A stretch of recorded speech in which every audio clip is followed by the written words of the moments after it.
Gwapo mo talaga, oh. Huh?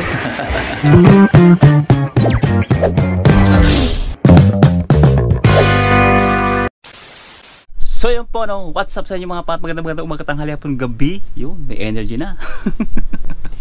Wala pa tayong energy kanina. Good blessed morning na naman. At syempre, gigising na naman natin mga pat. At today, day off natin. Pinapakaganda ng umaga natin mga pangat. Yan. Napakaliwalas na naman ang umaga natin. Sana all naka-scooter, no? Yun mga pangat, at napablog tayo ulit dahil syempre day off natin mga pangat. Pag day off time, syempre vlog time. Alam niyo mga pangat, no, dami ko nakikita sa Facebook, sa TikTok, nag-i-struggle ngayon mga pangat. Yung mga kababayan natin mga pangat na nahihirapan mga pangat sa sitwasyon, no, regarding pa rin mga pangat to sa partition, no. Yung nangyayari ngayon sa partition sa Mansalok dito sa Dubai, no, mga pangat na binabaklas, nagkaroon ng operation baklas partition nga. So, napaka-uncomfortable nun mga pangat. Lalo na't mainit ang panahon at humid sa labas. Tapos sa labas kayo, no? Nakikita ko mga pangat yung sitwasyon nila. Mahirap. Sabi ko, kung ako mapupunta dun sa sitwasyon nila mga pangat. Sobrang napaka-uncomfortable nun mga pangat. Sobrang hirap. Lalo ngayon summer. At tapat pa mga pangat sa mainit na panahon. At ko napanood yung mga pangat, yung Baladiya kami. Yan, yung vlog na yan. Tapos naghakot kami, no? Naglipat kami ng bahay. Sobrang hirap na nun, napaka-uncomfortable ng mga pat. Papasok sa trabaho, tapos yung gamit mo nasa labas, nasa corridor, parang hindi ka mapakali, no, mga pangat, yung safety ng yung mga belongings or mga yung gamit, no. So how much pa kaya mga pangat yung nasa kalsada yung gamit mo, no, nasa labas, no? Paano ka magiging mapanatag na papasok ng trabaho na yung gamit mo yung nasa labas? Hindi ka mapapakali ng mga pangat. Siyempre, obligado magpapaalam ka dun sa trabaho mo na lumiban muna na sa pagpasok para lang masikaso may mga gamit mo at makaharap ng malilipatan, no. Ganun siya ka-struggle, ganun siya ka-challenge mga pangat yung sitwasyon. Talagang hindi ka komportable. At sumabay pa mga pangat sa init ng panahon, humid pa naman, ako, ang init nun. Kumbaga may aral mga pangat sa atin yung ganong klaseng sitwasyon, no. Kung mapapansin nyo mga pangat, mayroon talaga siyang aral na mapupulot tayo. Isa natutunan ko dun mga pangat, parang sinasabi na kumbaga sa una mali na mga pangat, ang dulo niyan ay mali talaga ang resulta niyan mga pangat. So kagaya ng ganong klaseng partition, no, kumbaga dikit-dikit, siksikan, no, oo, makakatipid tayo. At the same time kikita mga pangat siyempre yung landlord na gumagawa ng ganong klaseng negosyo. Pero sa dulo ng mga pangat, ganyan ang resulta. Kapag talagang una pa lang is mali, ang dulo niyan o ang resulta niyan is mali talaga mga pangat. So aberya, stress, problema, no. Kaya dun sa mga bagong pupunta ng Dubai, sa mga OFW pupunta ng Dubai, sa magko-cross country dito at magtatrabaho, ganyan din sa mga turista na mga advice lang, no, maghanap kayo ng bahay na legal, legit at safety. Para hindi nyo na maranasan yung mga ganong klaseng na dinadanas ng ating mga kababayan. Sabi ko nga dati sa mga vlog natin, no, yung lesson learned na tinatawag is kumbaga na experience na ng iba, nakita natin yung resulta, matutunan tayo sa experience ng iba o pagkakamali na nangyari, no. So hindi na natin dapat pang maranasan pa para lang matutunan. Summer, no, ang init, humid, tapos nasa labas kayo, pat gamit mo walang aircon, no. hirap. Kung winter medyo okay pa kahit na ganun yung sitwasyon, pero mahirap pa rin kahit winter, sabihin mo mga pat, yung nasa labas yung gamit mo, di ba? Pero at least malamig yung panahon kaysa yung ganito na ang init, hindi mo alam kung saan ka susuot tapos pawisan ka, nakakairita yun lang. Ang dami ko na naman sinabi mga pangat, siningit ko lang kasi naisip ko lang mga pangat kung ikaw ay lalagay sa sitwasyon nila, no, di ba? Maalansangan yung panahon, tapos hindi mo alam kung saan ka maghahanap ng bahay. Ang dami yung maghahanap ng bahay actually, hindi lang ikaw nag-iisa. Yung ikaw nga na nag-iisa, ang hirap maghanap ng bahay, yung pa kaya napakarami yung maghahanap ng bahay, di ba? So yung mga pangat, labas muna tayo, aalis tayo, samahan nyo ako ngayon at may pupuntahan tayo ngayong umaga. May imi-meet up tayo mga pangat. Tara, let's go, basta samahan nyo ako. Kakabaklasan mga pangat, no. Bagong carpet mga pangat, oh. May carpet tayong entrance, no. Lupit. Hi boss. Ayo. Okay boss. Mga hatur. Yeah, channel. Mga hatur yan dito sa ano, mababait yung mga yan. Hatur ng aming dito sa building namin, sa Ansari building. Yun mga pangat, time check tayo. Naka-charge yan mga pangat. At syempre bago tayo masilo ng lubusan, shade muna tayo, di ba? Yun, oh, talaga namang gamit natin mga pat ang binigay ni Prinsesa na shade mga pangat. Medyo masikip sa daanan natin may truck dahil sa labas daming mga nakabala-bala na sasakyan ngayon. So mga pat, may pupuntahan nga tayo, sinabi ko kayo sa Mall of Emirates. Yan, meron tayo kakatagpuin na Koreano. Yan, sana maganda yung aming papag-usapan para maganda yung kinabuhi. Hindi ko siya sasama sa vlog ngayon mga pangat syempre. First time namin mag-meet Pero pagka maganda yung aming deal, yun, talaga may deal. Kapag hindi nyo siya nakikita sa mga vlog, ibig sabihin mga pangat, hindi maganda yung aming deal, no? Pag-usapan yan. So, pero kaming meeting, yan, di avance. Meeting di avance talaga. Basta, balance. Check natin ngayon mga pat, yung balance natin kung magkano. Actually mga pat, hindi tayo baga regular, naka-unli tayo, unli. Lalapag natin dito mga pangat. Makikita natin kung magkano. English mo tayo, English. Yan. Kita nyo. 30 days past tayo. Diba? Ganun lang. Ilalapag nyo lang mga pangat yung inyong card. Tapos babasahin nyo na yun. Kagaya nung napalad yung nakaraan, no? So, nagtatanong nga pala sa kung paano mag-commute dito. Siyempre bibili kayo dyan mga pangat dyan. Dyan kayo bibili ng card nyo sa mga ganyang klase. Sa counter, no? O sa cashier. Ano bang tawag dyan? Basta ganun. Diyan kayo bibili ng NOL card. المحطة القادمة هي أبراج الإمارات. The next station is Emirates Tower.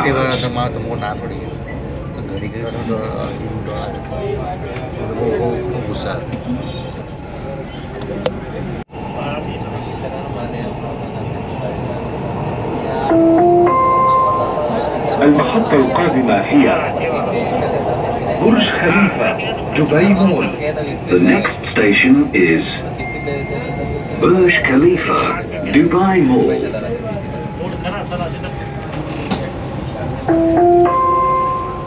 المحطة القادمة هي مول الإمارات.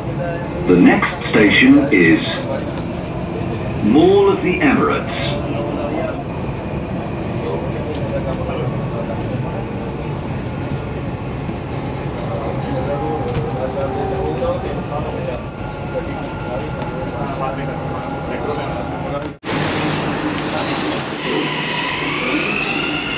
So yung mga pangat, kababayan natin na alam na, Mall of Emirates Metro Station.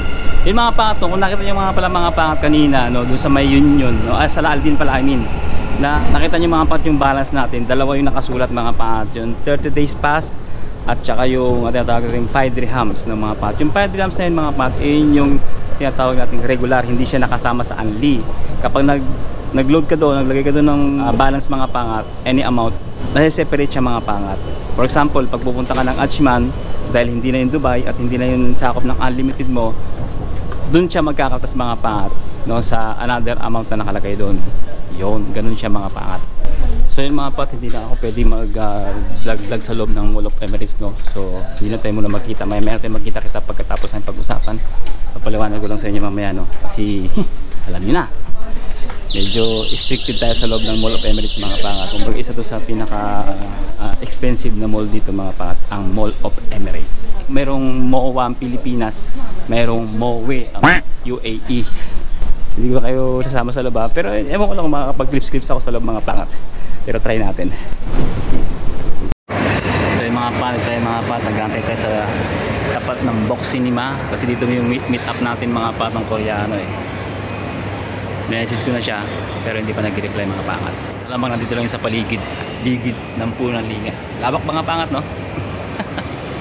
Actually mga pangat, ang usapan namin is palauna. Anong oras pa lang? 12:48 pa lang mga pangat, kaya advance tayo mga pangat. Okay lang yon. Kailangan maaga tayo mga pangat para hindi siya ma-disappoint. Yun. Guwapo mo talaga, oh. Huh? Ano naman yan? Oo. Diba? Guwapo mo pang model.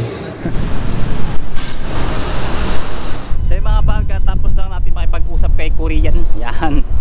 Baka nagtataka kayo kung ano yung mga lingwahe na ginamit namin, ha. Kaya ang tanong ni Madam Gionalyn Pagaling, yan, sabi niya mga pangat, kung ano raw karamihan na salita ang gamit dito sa UAE. Sa mga hindi nakakaalam ng mga pangat, sa mga hindi lang nakakaalam, siyempre Arabic ng mga pangat, tapos English, yan mga pangat. So ito nga pala ako mga pangat sa Albarcia ngayon. Nandito tayo sa MOE kanina, nagutom ako, harap mo tayo ng mga kainan, no? So shoutout sa mga taga Albarcia dyan, mga subscribers natin. Nandito ako sa lugar nyo, shoutout sa inyo dyan. Bauchi muna tayo, gutom tayo mga. Siyempre mga pangat, bukod sa mga Arabic at saka English, siyempre may mga Urdu, mga pangat, dahil marami rito Indiano, yan, at saka mga Pakistan. Siyempre meron dito mga, siyempre Tagalog, Pilipino, di ba mga pangat. Gutom ako ito nga pala yung lugar ng Albarcia mga pangat oh. Ito mga pat yung sumabog ng nakaraan oh. Yung sa may nadamay na ano na family. Ito yan oh. Diba? Sabog na sabog eh no. Sunog mga pangat no. At kung tinatanong niya mga pangat kung okay na pag-usapan namin, good deal sana yun. Bagay yun sa mga hindi breadwinner mga pangat. Pero pag breadwinner ka, medyo tagilit. Maganda yung opportunity, kaya lang ano eh, kailangan natin ng sigurado buwan-buwan na ano eh, na compensation eh. Pero pag-iisipan ko pa rin, maganda siya actually.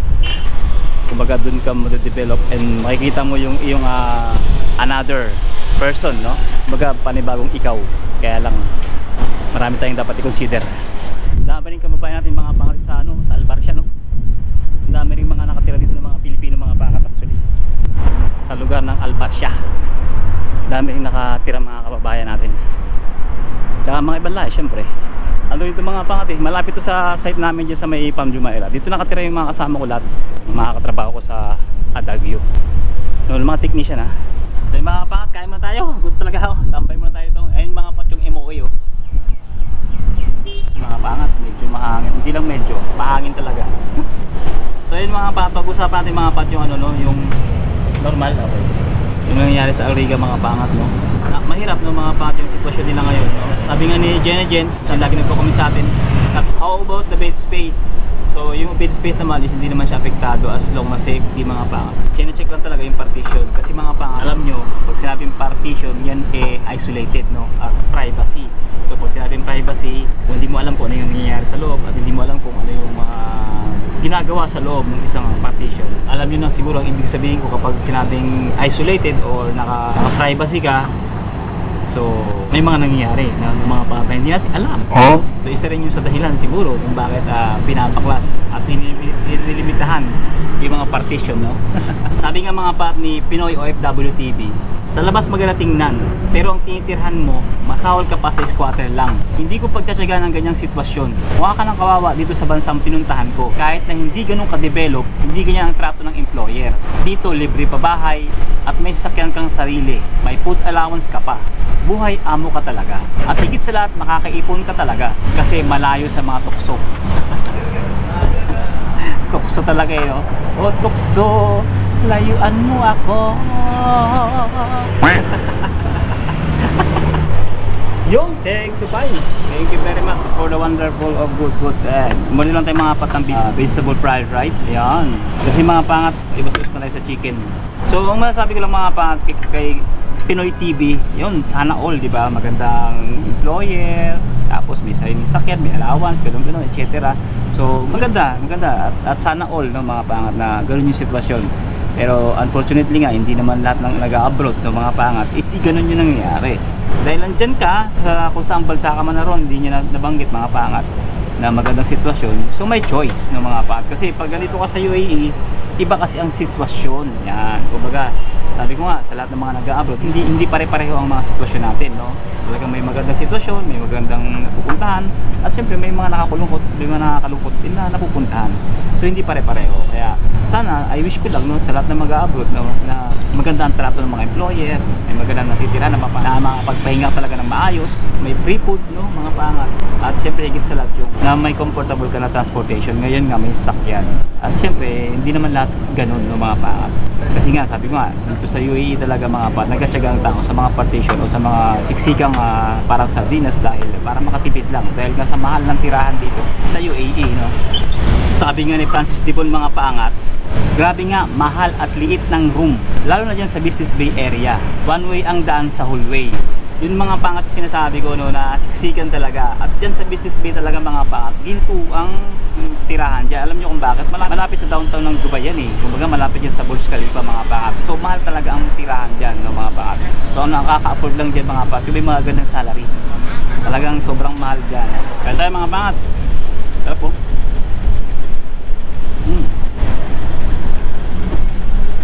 Kain tayo sa gilid ng Mall of Emirates. Kasi mga pato, kumain tayo dun sa loob ng Mall of Emirates. Ginto, mababa ang 50. Dito magkano lang 14 gram. Ha?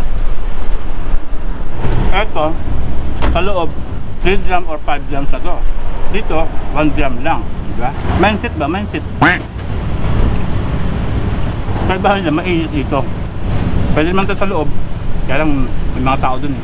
Hindi tayo makapagdan maayos. Hop. Sabi naman ni KD mga pangat, swerte nyo naman po sir, Pinoy OFW TV. Minsan po kasi yung ibang Pinoy sa UAE, kahit kaya nila mag-rent ng sarili lang bahay, mas pinipili nilang makisama sa sharing flat. Una, may kasama ka. Mahirap po kasi wala kang kadamay in case na ma-homesick ka, iwas depression ba.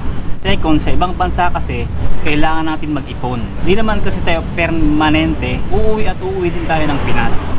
Swerte mo, di mo kang squatter, tinitirhan mo. Sana po pati ugali mo, wag magbago.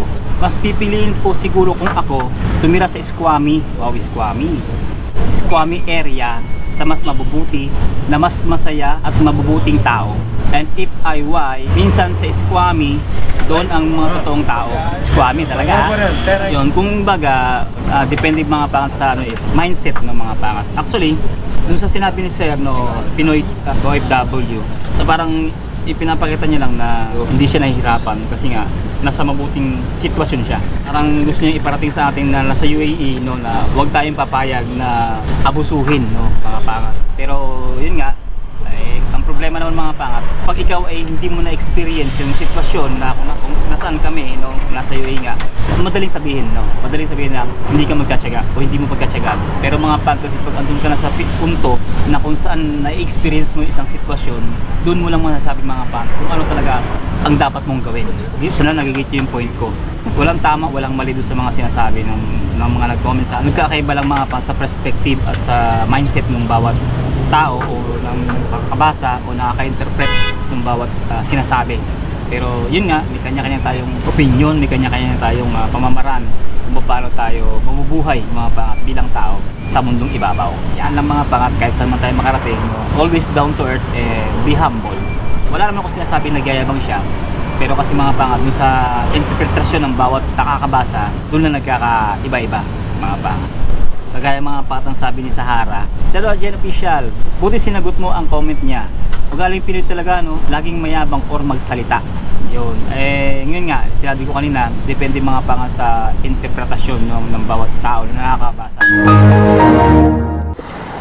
Pambira mga pat, sira yung ating battery. Kita nyo ba? Nadali pa. Hirap tanggalin. Pag hila ko, ito nangyari. Natanggal.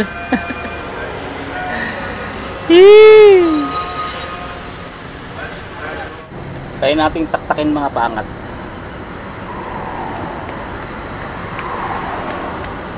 Yan, lumabas siya ng konti. Lumabas siya ng konti, oh.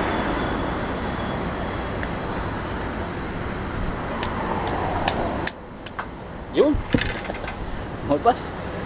Finish? Okay, finish. Uy, may GoPro para pantay. Oo. Yan lang mga pangat, oh. Tanggal din natin si GoPro. Tuloy tayo sa pag-vlog. Siyempre mga pangat, kung inaakala nyo wala na tayong bala, meron pa tayong bala mga pangat. Dala natin si Telesin. Yan, oh. Full tank yung magazine natin mga pangat. 3 pa, isang GoPro tsaka 2 Telesin yan. Kala nyo, ah. Huwag tayo lang isang bala dyan. Yan, oh. Di ba? Telesin, di ba? Salpak ulit natin. Video. Let's go. Ay, mga pat. Magbayad na tayo. At syempre, bago tayo maglakad, suotin mo natin ating shade. Yeah. Syempre mga pangat, yun nga pala, no, yung kanina, yung pinag-usapan natin, no.